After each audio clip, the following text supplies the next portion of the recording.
Hey friends, Snibs again. Just picked up a new one. I wanted to get out and do a little test firing with it and give you guys a little video on it and show you this very interesting little gun that I got. Nice sunny afternoon in Bridgeport. And so anyway, this one here is super interesting, I think. So this one is from a company called Reising, R-E-I-S-I-N-G, the Reising company. Some people, gun aficionados, may recognize that name, maybe not for the pistol company itself, but there's some famous guns from, I guess, World War II, machine guns, and a few 22s that bear that name. So little history on the company that I found, and I may have my dates a little off, but from what I found, the person who started this company, his last name was Reising, obviously. He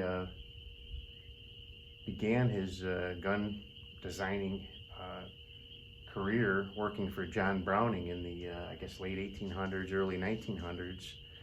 And from what I've read, he was a very active member of the team that worked on the design that eventually became the Colt 1911, the 1911 military pistol.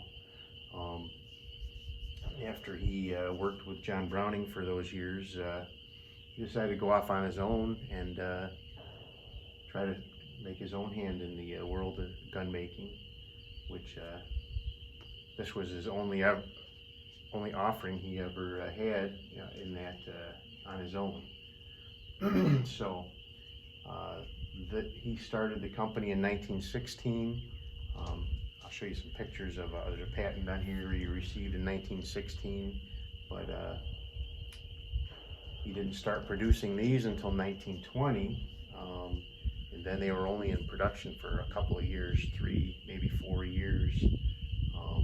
Best I can tell, they only ever produced about 5,000 of them, 4,000 or 5,000 of them in those years. Mine's a pretty low serial number, 1,500, so probably first or second year of production. And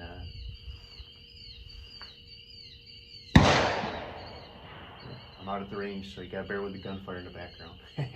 Anyway, so unfortunate for him, it's a great design, seems like a great gun, really is has a nice feel to it, and very well finished. But unfortunate for him, at the same time he was coming out with this, Colt came out with their what would become the Woodsman, and it was just hard for anybody to compete against Colt. So from what I've read, that really was kind of the demise of the company. They could just never get any traction, any market share. If they had gotten this out and got a little publicity behind it before the Woodsman came out, they probably would have done pretty well, I'm thinking. It's got some interesting features that I've seen. The magazine, unlike some of the others, it's more like a box mag for a rifle that I've seen. It doesn't have any kind of plunger that you can pull down to load it, but it doesn't seem too bad.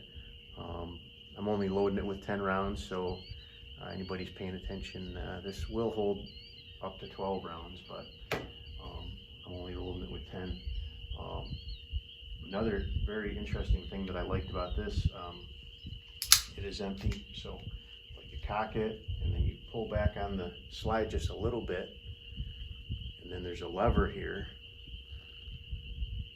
You flip that lever down and then the barrel will tip up so you can clean it, and then actually this whole thing will come apart. You take the slide right off, and you can work on it, do your maintenance on it, and clean it, and then you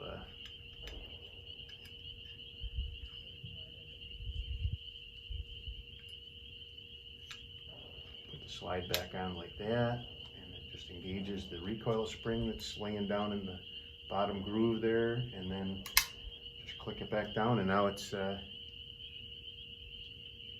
won't fire without the magazine in. So got a mag safety. So anyway, that's the Reising pistol. Unfortunately, it's a great design, but it didn't go very far because of the Colt Woodsman. So I'm gonna do a little shooting. I'll show you the targets when I'm done, but I'll insert the clip inside the video here. But let me do a couple shots for you and see how it goes.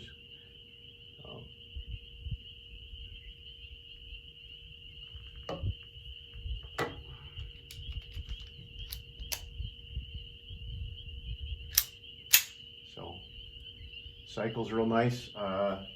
Shooting just some Aguila 22 match, standard velocity only. I've read several warnings to never ever ever shoot anything but standard velocity or lower in this,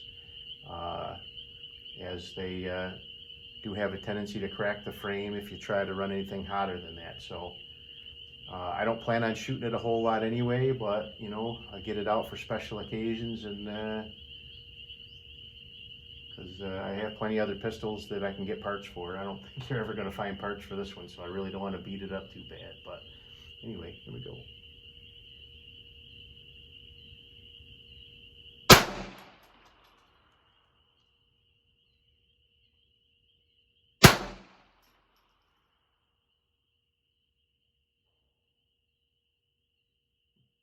Seems to be hitting a little left, and now that I look at it, the sight's off to the left too, so I honestly don't think this gun's ever been shot.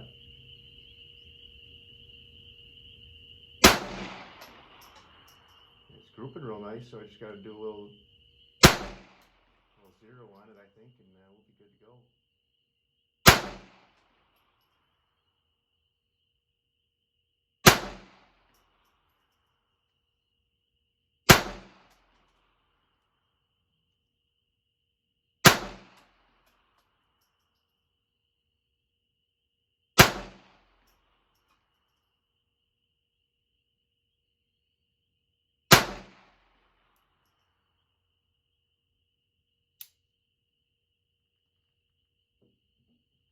So anyway, that's one, I guess, design flaw you could say with this one is it does not have a bolt hold open at the end of the magazine, so you got to keep track of your counts, I guess, count your rounds.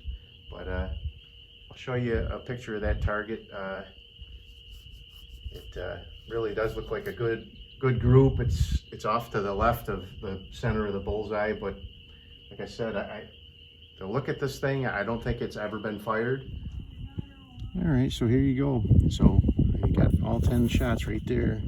I just gotta bring it over a little bit, mostly. But I'm shooting about 30-35 feet with that, just getting right out the first time, so not too bad. All right, back to the video. So it's quite an interesting piece. I've been trying to get this out of the store for quite a while now. Took a while just to actually convince them to sell it to me for a price that I thought was fair, which was still a little high, but and then it took a while to get the layaway paid off. So anyway, if you like this video, give me a thumbs up, subscribe to my channel. I'll have a link to my Patreon page down below, and you guys have a great day, and we'll see you on the next video.